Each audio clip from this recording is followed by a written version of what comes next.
Warning: The Catholic Man Show contains high levels of manliness. If you think you may be too weak to withstand the manliness represented in the following program, please do yourself a favor and stop listening now. If you choose to continue in spite of this warning, if at any time you feel yourself overcome by the manliness, stop immediately and consult your closest medical professional. And now, for the not-so-fair, faint, or frilly, we present The Catholic Man Show.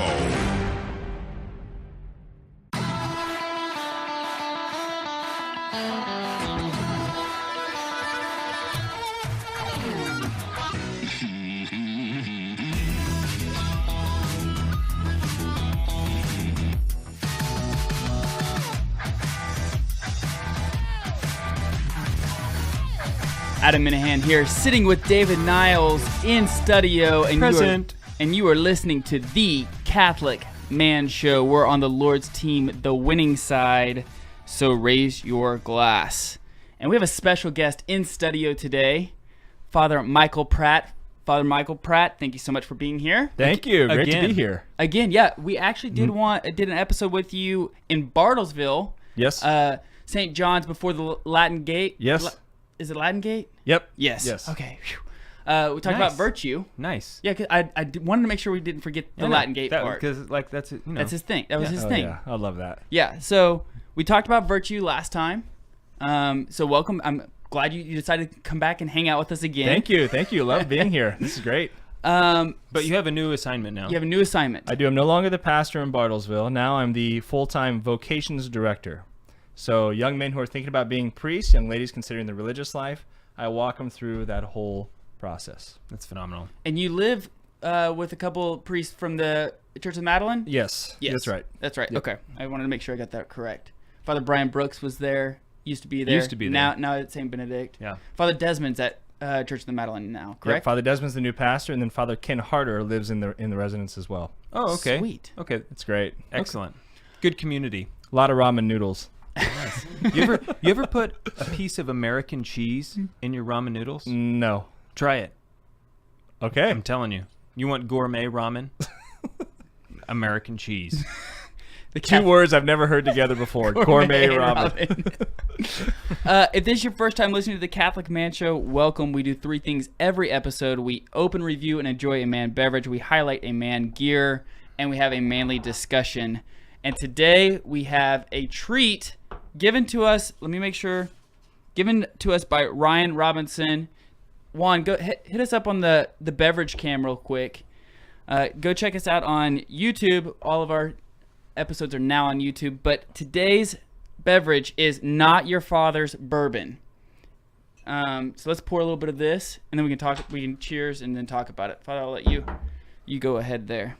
It's not our father's bourbon because it's our bourbon. It's our bourbon. Now, this is actually not technically a bourbon. I know it says bourbon on there. It's been kind of. Well, it says it's not your father's bourbon. Yeah, exactly. That's the only reason why they're able to use the word bourbon in there when it's not an actual bourbon. Really? Yes, it's actually kind of a. It's kind of like a secret way of saying this is not bourbon. Yes, and we got to get Juan here a little bit. Okay, so tell him why it's not bourbon. Okay, well, before you do, talk about Juan really quick and what he's doing with what he has on. Okay, so Juan, you mean his hat? Yes. Juan he told me this week, he's like, this weekend I'm getting a special gift to myself from the Catholic Man Show. And I was like, okay. That's cool, man. Kind of made me a little nervous because I'm not sure what Juan's going to do. It's weird that I don't know about it. Yeah. So I showed up today, and he's got one of our Catholic Man Show hats, except on one side, embroidered. I mean, like, totally legit producer. He has the word producer on right there. It looks awesome. So he's really embracing the producer role. Has Juan ever made an appearance on camera or he has voice? Yes. Fortunately or unfortunately, however you want to look at that. He has. But it was a spectacle. Yes. What do you say, 4 episodes ago? Yeah, he's no longer allowed on for a little bit. Uh-huh. So, he did we would call it a feat of strength, But I suppose. let's cheers. We're on the Lord's team, The winning side. so raise your glass. Cheers to Jesus. Cheers to Jesus, and cheers to Ryan. Why don't you give Ryan a toast? Wow, hang on. I will do that. Okay.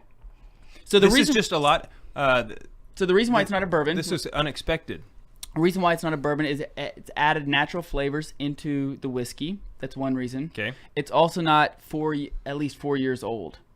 Okay. It's because it's not a technical bourbon. They don't have to put how many years it's on there. It's not required of them to put how many years it's been aged. So we don't know exactly. Now there is some bourbon in this. Like there is some bourbon, but it's not a true bourbon. So it's not a bourbon because, bourbon has to be just corn. Is it? Well, 51%. 51% corn, right? Mm-hmm. So if it's less than that, it's not bourbon. Correct. That's not why it's not a bourbon. So this is 51% corn, as far as you know. I don't know that for sure. Okay. I can't say that for sure. The main reason why though is because it's added flavor. Definitely, the flavor added is honey. Yeah, there's a sweetness there. There's a syrupy kind of consistency there. That's something. Yeah, I'm not sure if it is actually thick, but the flavor is a thick flavor. It reminds me of like American honey. Okay. Kind of. Okay. You know what I mean? You used to love that stuff. Yeah, you went through a definite phase of American honey. Yeah, I used to put a couple rocks in there, pour a little bit of American honey on rocks. In fact, I found that was actually before I really got into whiskey. Yeah, that was like a stepping stone. I actually found like a little tiny bottle of it in my cabinet, and I gave it to Pamela, and I was like, "Hey, you are gonna love this." And I don't know if she did. Hey, give Ryan a toast. Oh, Ryan, I raise my glass to you. I ask that the saints in heaven raise their glasses to you as well. We thank you for your generosity, and I pray that the goodness of this glass may be attributed to you through the rest of your life. Amen. Amen. Cheers, Ryan. I was like worried I was about to slip into heresy. You were in that toast, like. Well, you drug it out. Anytime a toast has to be short and sweet. Boom, boom, boom. What do the Calvinists believe in? Like the atonement. Yeah. I was worried I was about to slip into some like material heresy. A Calvinist toast there. It was. And I really help. Oh, never mind. I just was thinking, shut it down. Okay, end it. This bourbon is actually owned by Pabst Brewery. No kidding. Yeah, so PBR. So there's a distillery, and Pabst owns a portion of it. So it's not your father's root beer. It's not your father's ginger ale. They bought into the company. And I don't know if it's majority shares or not, but they own quite a bit of it. And so this was their first splash into the whiskey. It's considered actually a whiskey specialty is the category that it's in. Since it's not a bourbon, it's not an American whiskey, it's a whiskey specialty. Okay, because it's not a liqueur. No. It kind of, the flavor of it's approaching that. It is. Yeah, it tastes like a liqueur. It has a higher alcohol content than a liqueur. It's 43% alcohol, so it's it's definitely a liquor. Mm-hmm. This would be really good if you have somebody that you are trying to introduce to whiskey. Yes. Other way. There you go. Going the wrong way. It's very similar to a couple other whiskeys that are in the whiskey specialty category is Angel's Envy. Oh, really? Jim Beam. I haven't had that in a long time. The Red Stag by Jim Beam. Is that also like a whiskey special? Honey flavored? I think so. Or it's either that or the cinnamon. For some reason, there's a lot of natural honey flavors in bourbon, especially. I don't get a lot of honey when I drink scotch, but I'm not sure what it is. Maybe it's the different wood. Well, I don't know, because they use a lot of bourbon barrels to age scotch in. But for whatever reason, I definitely pick up honey in a lot of bourbon. This would be a good kind of after dinner drink. Yes. It's kind of it's kind of near like a digestivo, it's kind of in that. It's more sweet. Mm-hmm. It's not so harsh. It'd probably be good after like a steak or something. Yeah, I'll bet you're right. And digestivo, you actually went to seminary in Rome. I did. Yeah. So digestivos, that's something that is very in Italy normal. It's a commonplace. Yeah, it's normal. Yeah. Yep. What's your favorite? Digestivo it means digestive, and so they will drink it after the meal, and it's usually accompanied with some kind of dessert as well. So there's different types. There's limoncello, which is very sweet, very That's lemony. what I hear about all the time. It's That's the wonderful. one I hear. Yeah. Yep, limoncello is one. Amaro is very bitter. There's one called grappa that is rocket fuel. You know, I had some grappa recently for the first time at Father Duck's his party. Ordination party. Ordination Reception? party. Yes, his reception. They had some grappa, and I thought it was all right. Yeah. It's a different taste. I mean, Americans aren't accustomed to the taste, so usually when they first try it, it's a no way, Jose. But then if you just kind of, I mean, like a lot of things, if you just kind of stick with it, It's a little acquired taste. yeah, Yeah. it's pretty good. Yeah, but so is Scotch. Scotch, yep. Yeah. Yeah. Let's talk really quick about why we drink on air. We haven't done that in a while, and I think it's important to refresh because there's new listeners every time, all the time. We've just got a couple seconds before the music kicks on, but we drink because we seek to enjoy the goodness of life in its fullness. God made the things of this earth good, and they should be enjoyed for their goodness. And so we want to have a good drink. You know, we're not drinking things that are cheap or not intended to be of quality. We want to drink. If we're going to have a drink, we want it to be a good one. As a celebration of life, a celebration of friendship. You know, we're all here together. There's something about having a drink together that I think is, bonds people together. Cultivates. Sort of like Yeah. It's sort of like sharing a meal. And Right. so there's so many good reasons to drink with your brother next to you. Right. And it's always important to drink in moderation. Always, yes. Moderation looks different for everybody, so knowing thyself is very important. When we get back, we're going to jump into the man gear. Thank you, Ryan, for this delicious whiskey. We're on the Lord's team, The winning side. so raise your glass. When the music hits, we have 30 seconds left. It goes quick. It does. Yeah. It goes quick. It goes really fast. That's why sometimes we get emails back like, why didn't you talk about this? And it's like, well, we only have 24 minutes to talk about a real topic. It's almost like a homily. I mean, it's a little bit longer than a homily, but it's like, you get that probably a lot. Why didn't you talk about this in your homily? It's like, I only have 12 to 14 minutes. Yeah. I can't hit everything. And when I do, they get mad. Yeah. You've gone too long. Exactly.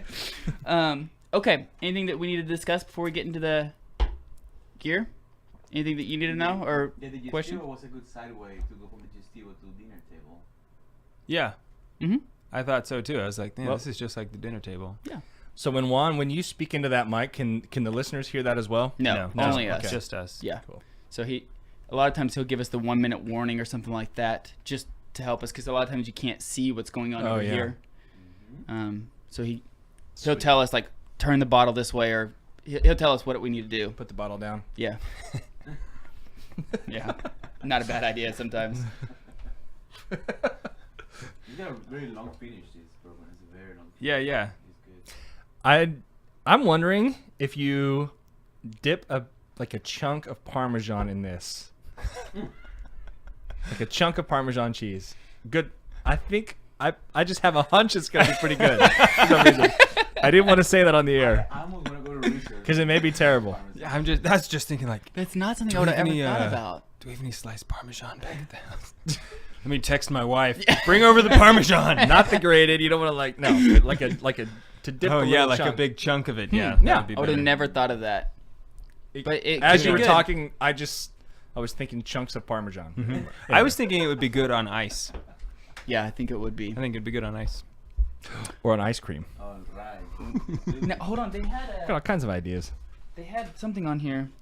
Not your father's. So they have a float, 2 ounces of this bourbon, 1 bottle of not your father's root beer, and 2 scoops of vanilla ice cream. Okay. Oh, not your father's root beer. Uh-huh. I've had that, Mm-hmm. Yeah. and it's delicious. I had the Know Your Father's ginger ale. I get it to make Kentucky meals. Mm. That was really good. That was actually good. Well, really good with this. Let's roll in the second segment.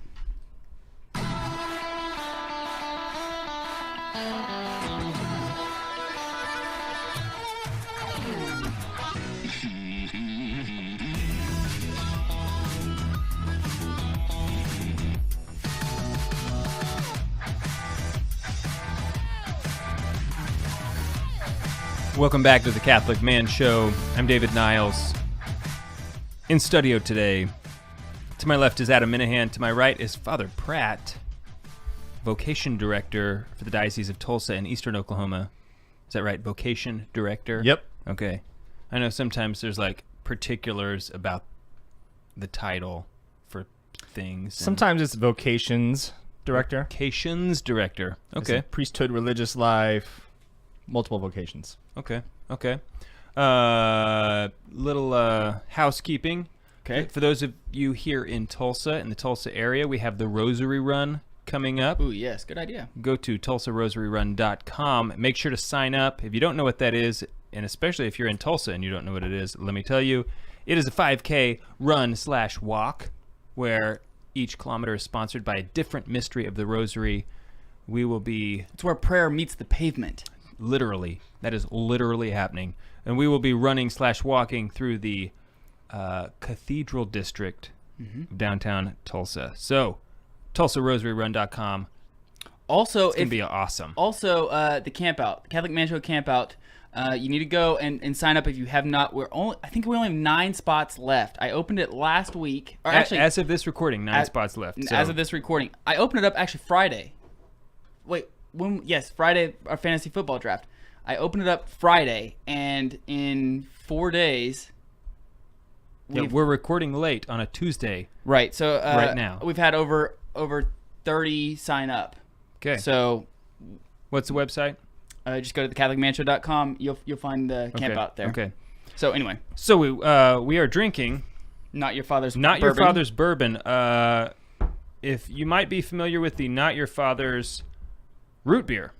or ginger ale. Or Like I ginger said ale, yeah. Last segment. I did not. Sometimes I don't pay attention to the things that you say. I know. Sometimes I don't pay attention to the things I say. Yeah, well, my wife says that about me all the time, and it's like I have no idea what you're talking about. Yeah.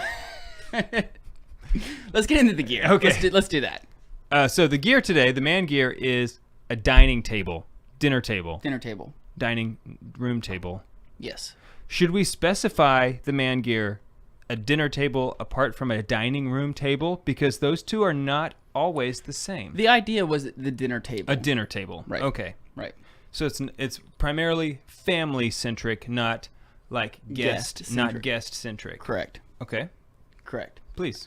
Well, the reason why I wanted to talk about this is, one, I love in the episode or in the movie The Passion of the Christ when Jesus is making the table and Mary's there and he sits it down and she puts her arms down on the table like, what is this? It's such a tall table. And Yeah. It'll never catch on. She says, it'll never catch on. And he just kind of laughs, but the reason why is the dinner table was so important back then because it was family oriented. It's where the dad and the mom and the children all gathered together. They sat down, they broke bread together, they had a meal together, they shared what was happening throughout the day together. There was teaching moments that the father gave at the dinner table to the younger children. There's prayer both before and after. Whatever happened to the after dinner prayer? Yeah, where you pray for the souls. Yeah. Do you remember that, Father? Yeah, Like, oh yeah. like, yeah. what happened to that? I don't remember that. I remember doing it as a little kid. I guess I'm failing. See, I guess we We never did that. You I, didn't? I was an adult before I even knew there was like a Catholic standard after dinner prayer. I guess this is just me exposing myself that I've just dropped the ball and not done the after dinner prayer with my family. Yeah, because you knew about it, and that I makes did. it worse. I'm very culpable. It's worse for you. Yes, I am. Do you know that there's no I cannot figure out where the "Bless us, O Lord, and these thy gifts" prayer came from. I do not know the origin of that prayer, and I've who looked wrote- it up. Like who wrote it? Yeah, I don't know the origins of where do we come up Do with you know? that? No. Yeah. I mean, I've looked pretty hard trying to figure this out. Can't find It's it. a solid prayer. It is a solid Yeah. prayer. Okay, let's talk about the But dinner Father, table. for me growing up, my family always ate dinner together, and I remember being in high school and hearing other people talk about it's how, oh man, if we could have dinner together once a week, that was a big victory. And I was kind of confused by that because we ate dinner every day as a family, and I just thought that's what everybody did. What was it like? Same with Growing up you. for Yeah, you. we had dinner together every night. Mm-hmm. My grandfather on my mom's side was a farmer, And so he gave us, as a Christmas present every year, half a cow. Sweet. And that was like our Christmas, the Pratt What family a Christmas gift. present. It was a half a cow. So we had beef, basically, A gift that every keeps night. giving. Yeah. It just yeah. kept giving. Roast beef, hamburger, steak, Uh. over and over again. But we had dinner together almost every night. I want that. Yeah. I mean, the beef. I want to have dinner with my family. Oh. But I also want the beef. Okay, but I think that not having dinner together, that's something that's very common in today's age, right? Yeah. Not having dinner together. And that's kind of, I think, maybe this is too sensational language, but I think it's kind of a part of the breakdown of the family Yeah. is not having dinner together. Totally. Because when you don't get I remember when we had dinner together, my dad would always ask, "How was your day at school?" And it was always, the answer was always the same: "Fine." What'd you learn? Nothing. But he I learned school's stupid. That's yeah. what. But he kept probing and he kept asking questions, and it gave this organic conversation to be with the family. I don't know. What are your thoughts? Yeah, Tyler? absolutely. And there's also the built-in sort of training to how to be a decent human being. I mean, like, this is how you Yeah. handle yourself at a table. Don't wear that at the table. Yeah, there's Don't- etiquette. Don't burp like that. There's etiquette that's sort of built in that kind of comes with it. That pays off later Yeah. on for sure. I That's remember- a good point. I've never really thought about that, but training in how to have a conversation, how to look somebody in the eyes and say something to them, and how to listen to what they say. I mean, this is Father Bill Bear, God rest his soul, used to always say this in the seminary, who's our rector. He would say a father protects, provides, and establishes. So he's to protect and provide for his family, but also to establish them so they can stand on their own 2 feet when they are older. They shouldn't be dependent on you forever. They should be able to father their own at a certain point. And a lot of that happens at table. Very, Kind of very true. establishing your sons and Yeah. daughters to Yeah. become. And my grandma used to always, when we sat down at the table, no hats, Yep. no chewing gum, no hats. Make sure that Yeah. she even had our shirts tucked in as guys, like everything. There was etiquette there, and the silverware was all placed properly in its proper state. Yeah, that is important. Okay, because it says it's sort of like getting dressed for mass. Right. Setting the table, and doing it right. And just like a mass setting, on a Sunday, there's going to be more candles. Okay, if we're having a nice dinner, maybe you're going to use the real napkins or, Nicer plates. Yeah, it's just, exactly. You're not going to use paper plates or, just whatever. But the setting should match the purpose. It should match the meal. There's a certain fittingness to it. Right. It's a really nice occasion, a date. You got flowers there. You have more candles there, Right. etc. Yeah. When at the beginning of our meal, before the meal starts, I make sure that our boys go use the restroom ahead of time, because I don't want the meal to be interrupted with, a lot of times they were using the excuse of, I need to go to the restroom, just because they didn't want to sit at the dinner table anymore. And it's like, listen, if we're going to do this together, we're not going to be interrupted. We're going to sit down. We're going to have a conversation. We're able to eat together. Sometimes I try to throw in a little bit of learning while we're at the dinner table. So when you guys sit down, TV on or off? Oh, Off. Totally you off. can't even see it. You can't even see the TV. Yes, there should absolutely be no TV. No screens at all. So as a kid, I remember it was a rare treat if we got to eat dinner in the living room in front of, there had to be, Yes. Watching Coach. it basically had to be like a MASH. OSU football game on that was, Yes. okay, if it was like the Bedlam game and it happened to be during dinner, we could maybe, and we were having pizza or something that was, easy to eat in the living room, then it might happen. But it was a very rare treat. I want to offer something to the families out there who say well, how do I teach my kids the proper way to set a table? This is going to blow your mind. The silverware had a fight.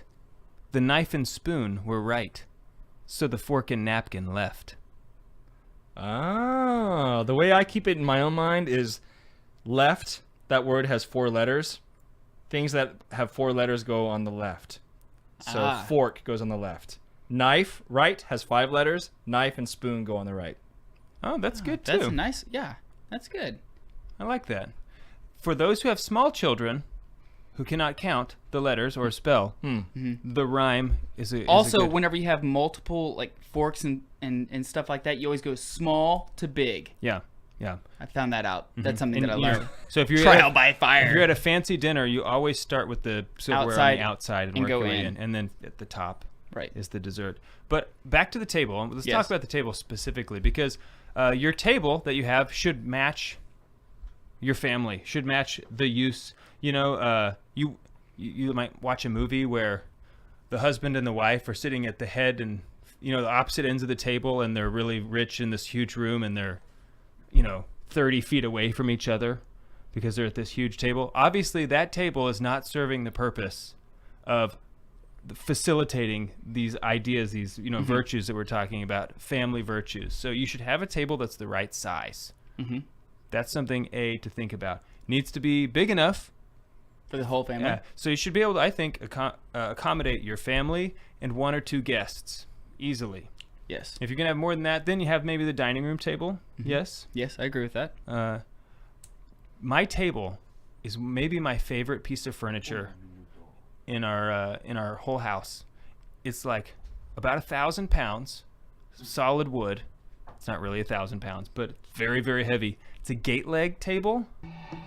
Big fan of the gate leg because there's not a leg on the far corners, so kind of more in the middle, so you can seat all the way around it very comfortably.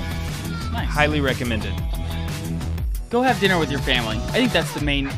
Yes. I hope that's what you take away from regardless this of the type. A lot of table. sacred events around the table, by the way. Yes, and we're gonna get into that in the topic. We're on the Lord's team. The winning side. So raise your glass.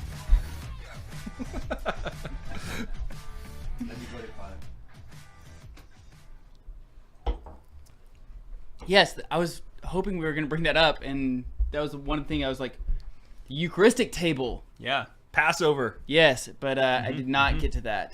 But It goes we did. fast. It does. I can't believe how fast it goes. Yeah, and it's getting a little warmer in here, Is isn't there it? It is. Is there like a timer? Like, how do we? Well, you can't see through Juan. Maybe we just Can you give us a timer. 6? Can you give us like a 6-minute warning? Absolutely. Halfway. Yeah, give us a halfway. Halfway.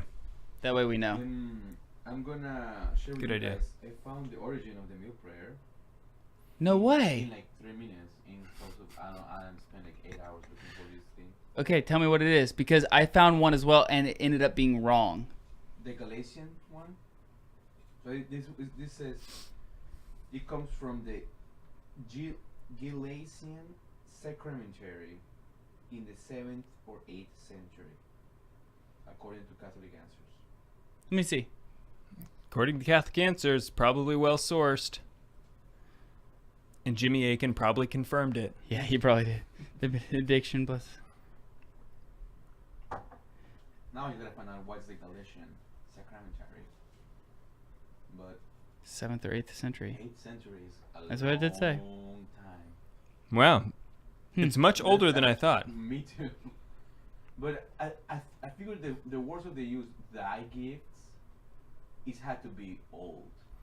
Yeah, but back then, first of all, it probably was not written in English. Right.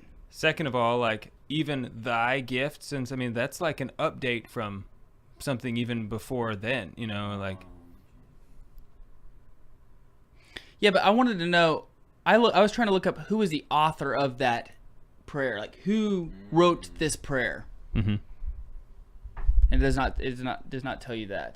I'll find out. What Find that out in a couple Galatian seconds. Cemetery. Find it in a couple seconds. Galatian sacramentary. All right, Let's roll with the. let's talk about vocations. All right, I'll do 6 minutes this time. I'm gonna open it up like I kind of told you I was going to, downstairs. About this is why we want to talk about this, and then we'll go from there. Okay. Don't tell David about it. I won't. I don't want. I'm trying to use only words that he will trigger and remember his memory without letting David know what I'm talking about. I already know. Parmesan, boys. Parmesan.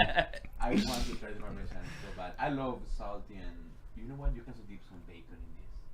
You could dip some yeah. bacon in that. Yeah. I'll bet you could put Parmesan on bacon. Yes. I think you probably could. I'll, I mean, what's wrong with cheese and meat? nothing. Here we Nothing. go. Oh, never mind. Hold on. Yeah, go to 3, not 2. Oh, I hit stop instead of recording. You're good. I'm so excited And give to us see that 6-minute mark. Don't forget about that. Halftime. Yeah.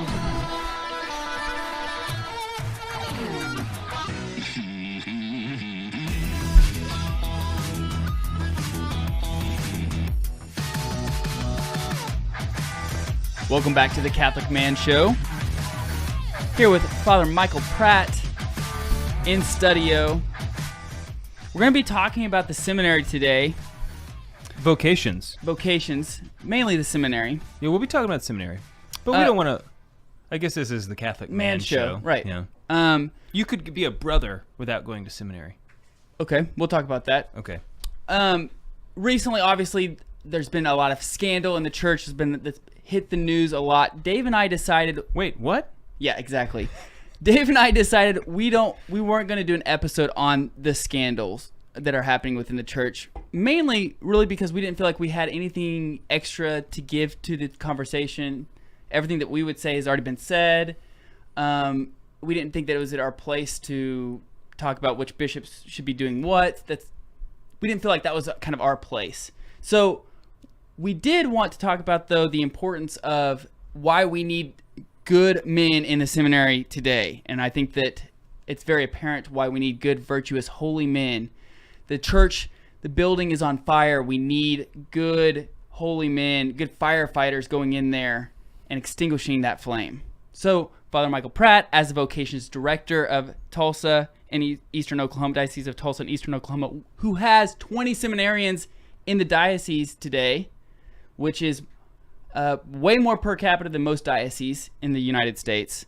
That's why we brought Father Michael Pratt on our show. All because of you, Father. Thank you. Yes. Thank you. Great to be here. We do have a kind of a high number even for our diocese. 20 is pretty high. I was recently in a diocese in the East Coast, and they have 400,000 Catholics, and they have about 25 seminarians. We have roughly 80,000 Catholics or so. Oh my gosh. And we have 20 seminarians. So I mean, we're no Wichita, but we're holding our own. we're holding our own. Big time. And boys, just wait. Yes. Ooh. I like that. Just wait. All right. So I think that a lot of guys just aren't really sure what happens in seminary, what is seminary, like what's involved. Before we do that, Yes. can I ask Father about his own vocation? Nope. Okay. Yeah, go ahead. Go ahead. Yes, sir. Yes, sir. Because Father, you have a good story. I think you went to Oklahoma State. Go Pokes. Go Yep. Pokes. I'm fraternity brothers with your father, by the way. Yes, I know this. Different times. Yeah, right. Not at the Yeah, same time. yeah. But anyway, when did you realize, you know what, God's calling me to be a priest? I would say I first started thinking about it when I was maybe 15 or 16 years old. Father Bob Schlitt, who I later learned was responsible for about a third of the priests in our diocese. He just could see something, and he wasn't afraid to go after it. Really? Yep, he brought it up. And What a gift. Yeah, and he would say, hey, would you like to go to lunch sometime? And you're just like, yeah, of course. I mean, he was sort of this revered figure in our community. And I remember at the meal, after several minutes of small talk, he just says, have you ever thought about being a priest? And I was like, no way, Jose. and then the conversation just started. And at the time, everybody fights it. Everybody fights it. But then, Just like everything that God calls you to do, it seems like that regardless of whether it's the priesthood or not, whatever God's plan is, you just kind of this I don't know. I don't know if I want to do that. You kind of push back on it. yeah, I describe it like Jesus's mustard seed that he uses, that image where it starts off, your vocation starts off very small and almost imperceptible, but then it just starts to grow and becomes more and more and more, and it becomes very obvious what it is and what kind of plant it is. That's kind of what happens with a vocation. It starts off very small. Maybe some people don't even know it's there, but over time it just becomes something you're no longer avoiding, but something that you're like chasing. Okay, so you were about 15 When I first started thinking when you about first started thinking about it, and then that mustard seed grew. Yep. You're in college. Yep. So I graduated high school in Stillwater, Oklahoma. Played baseball in high school. Went to OSU for 2 very happy years. Loved it. Sometimes you hear stories of people like they hit rock bottom, and then that's where they started like evaluating their life. I was like totally happy, fine, loving life, and And then just this idea would not go away. And no matter what happened, the idea of being a priest was there. In fact, just a couple years ago, I ran into a girl I dated shortly before I joined seminary. And it's kind of funny. This is your fault. Yeah, right. And she actually said that I used to like talk about being a priest when I was with her. She's not Catholic. So Oh, really? Imagine Okay. us like watching Wow. a movie, and it's like a scary movie. And then I have my arm around her and I'm just like, I think it'd be awesome to be a priest. And they're like, wouldn't that be great? And she was like, I don't think this is going anywhere. Yeah. But anyway, it was something very present on my mind. Right. That was not something I came back to once every 6 months, but multiple times a day was, I need to give this a shot. And that's when I joined the seminary. So there's a lot of guys who are listening right now who would be good candidates to be seminarians. There's guys who are virtuous guys who are striving, who are not sure what to do with their lives. They're kind of probably like what you were, where I don't think I should be a priest. Why should they at least explore the vocation of being a priest? Yeah, absolutely. Because very few people know they're called to be a priest right off the bat. I mean, Bishop Slattery, our former bishop, he never remembers a time where he didn't want to become a priest. Like he's the exception though. I mean, most people, it's something that they gradually come across, and it surprises almost all of them. So every Catholic man, if they're not married and they're kind of coming of age, they should seriously look at this as an option, because you just never know. Okay, so this, let me ask you this. For a young man, what should the order of operations be? Should one discern the priesthood even before beginning to date? I mean, is that something that every man should rule out before dating? Should you just kind of see what happens? Do you think there's like a good procedure? What are your thoughts? I think Dave says that. Dave asked this because we talked to a guy recently who literally went from each order and ruled out each order and was like, nope, not a diocesan priest, not a Franciscan, not a Carthusian. I mean, he went through everything and then said, well, I guess I'm called to be, a husband. And so I think that's probably, is that where it stems from? I've heard other people say that you should discern the celibate life before you discern the married life. I don't know. I've never heard definitively, I think that was just kind of their opinion. Yeah, right. That's what that would be, is their opinion. It's really hard to tell a 16-year-old you need to discern celibacy before you ever discern dating anybody. Sure. I mean, right. They're going to say, okay, thanks, but no thanks. Mm-hmm. And I mean, different guys have different paths. Sure. And so some join the seminary right out of high school.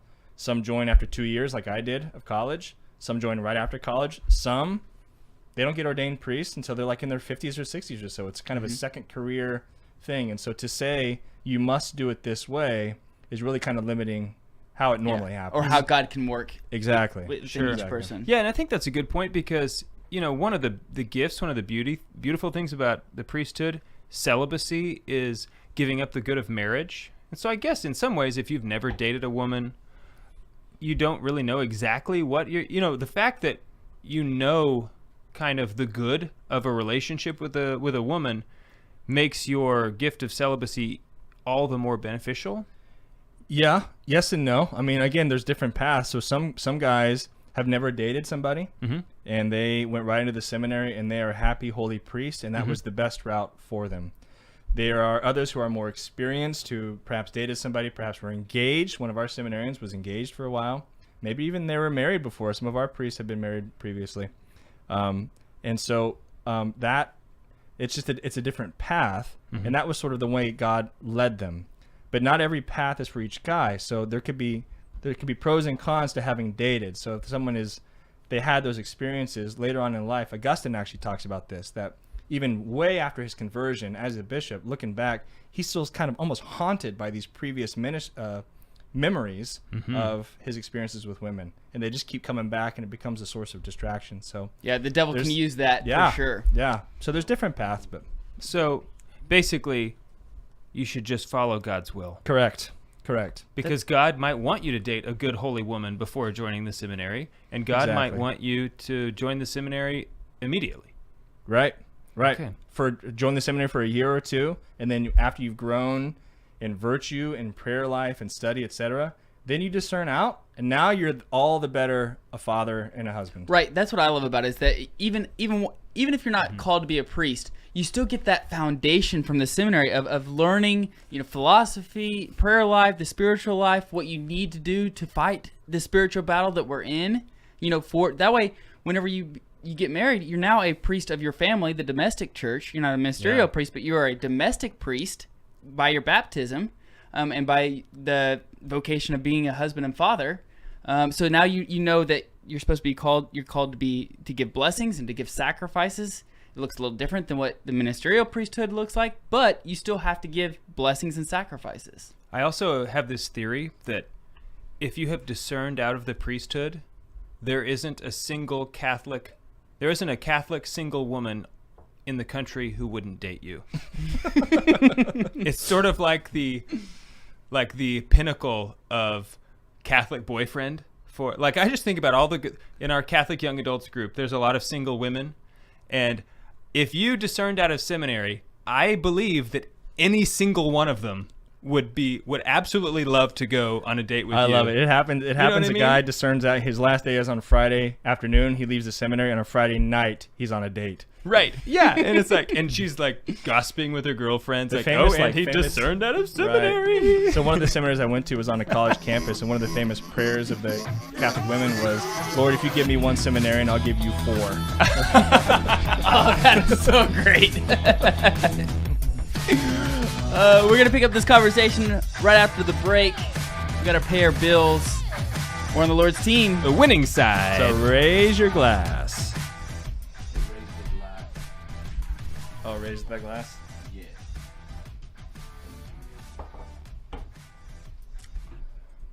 Juan was telling us to literally raise our glass. Oh. That's what he was saying. We've got to complain. Ever since we started doing video, people are like, "You don't even raise your glass when you say it?" We forget Raise the that, glass. people are... It's an expression.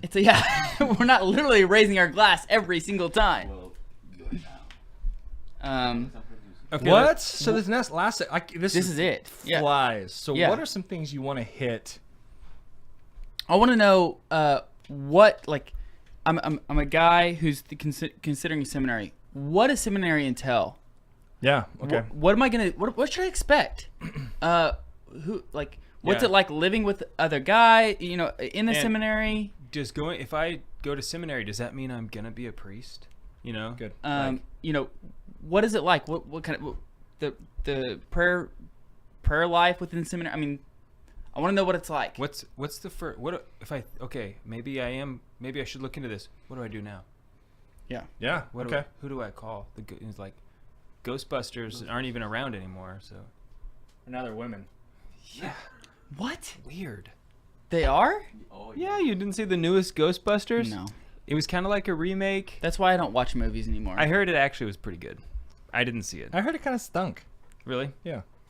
I saw it. That's what I expected when I saw a remake, and it's like It's like the 8th Rocky movie. It just can't be that good.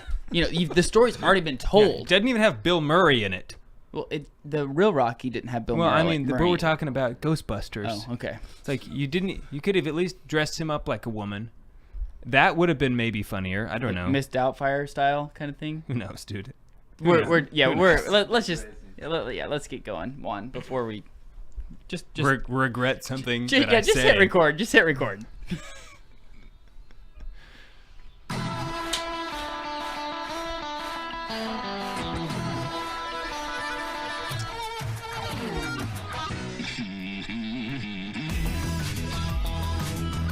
Welcome back to the Catholic Man Show. I'm David Niles here with Adam Minahan and Father Michael Pratt. We're talking about vocations today. We've been sipping on some Not Your Father's Bourbon by Ryan Robinson. A gift from Ryan Robinson. He didn't distill it. Right. Yeah, he didn't make it. He got it for us though, and I'm oh so glad. We talked about a man table. We talked about a man table, a dinner table, the man gear. And now we're talking about vocations. I don't know if you can read my shirt in the camera, but I'm actually not a PETA supporter.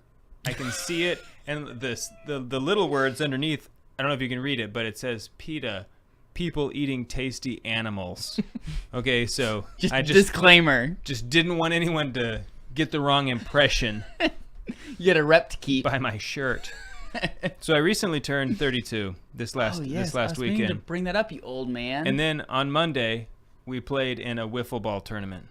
yes. And there's got to be something about turning 32 that just really ages you hard. 'Cause you're a little Because sore. I am so sore. Oh, Hey, we did pretty well though. it was painful. It was you and your wife, me and my wife, and your sister on one team.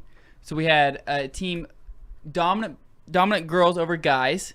We were the only team that had more girls than guys. Yeah. And the only 2 games we lost were to the number 1 and number 2 team.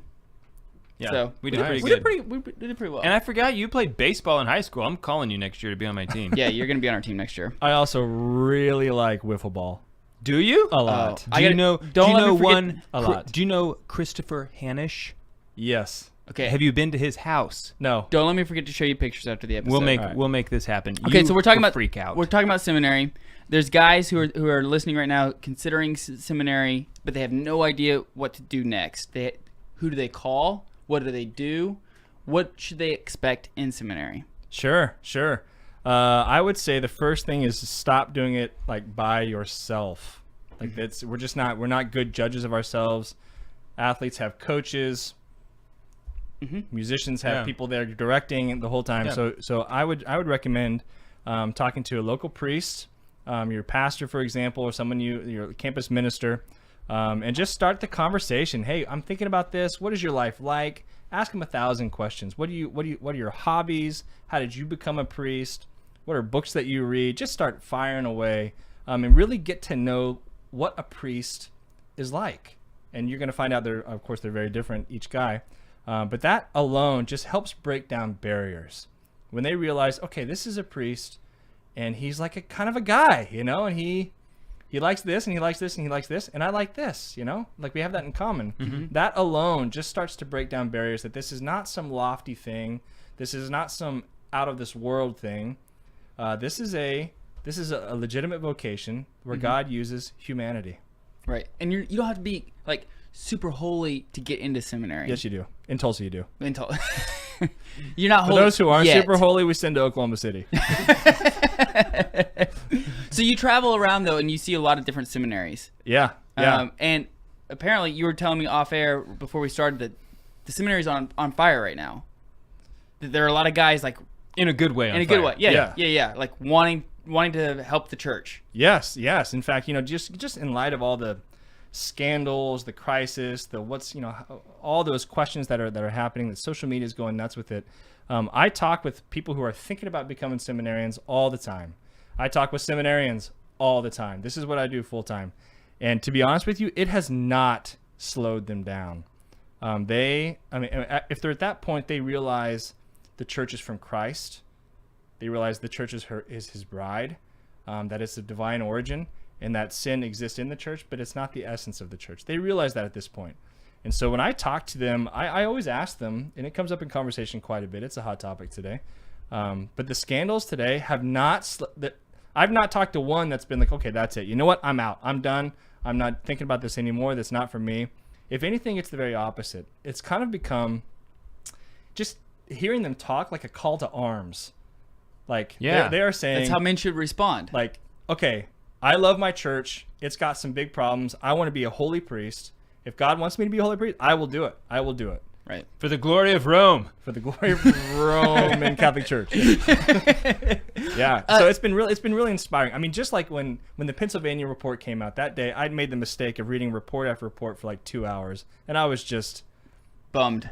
You get totally sucked. bummed. You get sucked into it. Yeah. You know. Yeah, I was bummed. And then all of a sudden a text message came in, and it was a guy he's right now starting to become a medical doctor. And he said, "Hey, when's the next seminary visit? I'd like to get it on my calendar." It was like the day of. Boom. Like, the next day, talked to this other seminary. He obviously didn't have Twitter. Yeah. But just in talking with him, it's not slowed them down. If That's- anything, it's kind of that's- inspired them to. So what does That's year one excellent. look like? What you say? Okay, I'm getting into the seminary. I'm gonna go. What should they expect year one? Like you're gonna probably be with a bunch of guys you probably don't know. Like what's it like? Yeah. So first of all, there's a misconception right off the bat. I need to know I'm called to be a priest 100%, and then I'll join the seminary. That is a misconception. Okay? Most people, most guys, almost all of them are not sure if they're called to be a priest or not when they join the seminary. They join to answer that very question. The equivalent is like declaring a major. Like you're thinking about architecture, you've learned a lot about it. Now you want to go to school, study it formally, talk to other architecture students, talk to other architects. And in that environment, if you realize this shoe does not fit, then you go. You go to another major. The same is true for seminary. That's where you dive in. So you're practicing Catholic, you're growing in virtue, you've had this inclination for a while.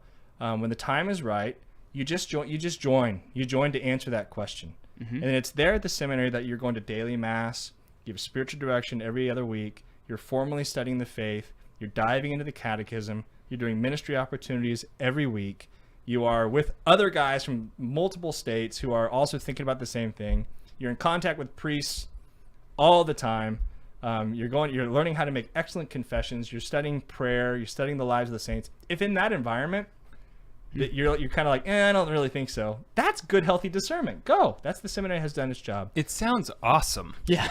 But in that environment, if you're like, okay, I like this. I like this, and I want to continue doing this.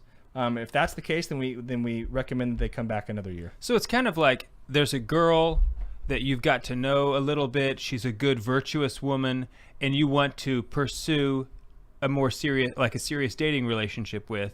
You know, it's not like almost like you're courting her. It's not like, oh, I think I'd like to be Catholic. Why don't I join the seminary? You know, it's like, no, you need to be Catholic, probably have a foundation in the faith. You know, it's not so like if you went through RCIA like last year, how interested does one need to be? I guess the answer is it probably depends. You know, yeah. Reach out to your vocation director. But that's why the vocation director is here. Yeah, because he's there, he's skilled in this. And he kind of knows the seminaries, he knows you, he knows your maturity level, he knows a lot about you. And he can help determine, is this the right time for you to join the seminary or not? That's why the vocation director's here. So 1 year's done. What happens next? How many years total? So anywhere from 6 to 8 years to become a priest. Okay. And how do they get, there's seminaries all over the place, all over the U.S., and then some of them get shipped off to Rome. How do they figure out where to go? Do they figure that out? Does the bishop assign them? What happens? Yeah, so we use the first step of seminaries, they study philosophy. The second step of seminary, they study theology. For each of those, our diocese uses kind of a more rural seminary in Conception, Missouri, and a more urban seminary in Dallas, Texas. And we match it up according to the guy, what will be the better fit. The same is true for theology. And some in Rome, like yourself. And some go to Rome as well. Yeah. Yep. So ultimately, it's the bishop's decision, but the guy gets to know those seminaries and studies about them. And the vocation director kind of weighs in, and we take that kind of his recommendation, the vocation director's recommendation, and we submit it to the bishop, who ultimately makes the decision. Okay, so I'm going to ask a dumb question, but maybe it's not a dumb question, but is joining the seminary is like, oh, you just weren't manly enough to get married, so you joined. I don't mean that to be insulting. I think that there's some people who have kind of a misconception about like, oh, you're a priest, because you couldn't date or something. Is that's not true, right? No, go to the seminary and meet some of the guys. Mm-hmm. Yeah, exactly. They're very, very talented. Some of them have never dated. Some of them have never dated because it was their choice, and they were pursuing chastity. And so it's a wide variety. But that's the place that you are in that environment doing priestly things all the time. And if you find that shoe fits, then you can keep continuing. I want to make sure that we talk about really fast. We're running out of time, but it's hard. It's hard to be a priest. That's exactly what I was going to say. Yes, it's almost like we're best friends and we know what we're going to say. Okay, so it's hard to be a priest. It's a heavy cross. It's not called for everybody, but just like it's hard to be a husband and father sometimes. I hear some guys say, oh, I've only had a few bad days in my whole career as a priest. And it's like, yeah, okay, maybe that's helpful for the moms of the seminarians who are joining, but I think that's not inspiring. Like for me as a man, that doesn't make me want to like, oh, good, I want to have an easy life. It's not easy. No, it's incredible. I mean, to become a priest is to become what we call in persona Christi. Mm-hmm. And so you are in the person of Christ. And he did some hard stuff. He did some very hard stuff. So, yeah. I mean, to if someone comes in and unloads on you their sins in the confessional, okay, that kind of is a burden that you carry. We absolve them and we move on, but sometimes those things, they just kind of affect us a little bit. Just being in the reality of sin. You do a funeral, you wake up in the middle of the night, and then you have to go. Someone had a car accident, and you wake up early in the morning because there's a school mass, and then a homeless man comes off the street. You want to go take a nap, and now he's there, and you got to be Christ to him now. It's a demanding job, but it's a wonderful job. We need real men. We need real men to join the seminary. Yes, on fire. Ones who want to help the church.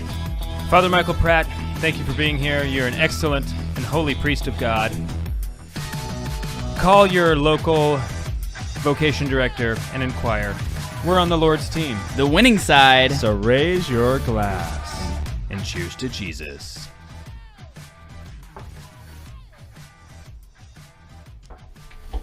That right blows me away. How fast it goes? Quick it goes. Yeah, blows me away.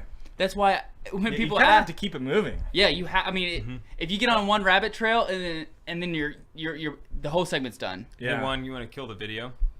Yeah, you can kill the video too.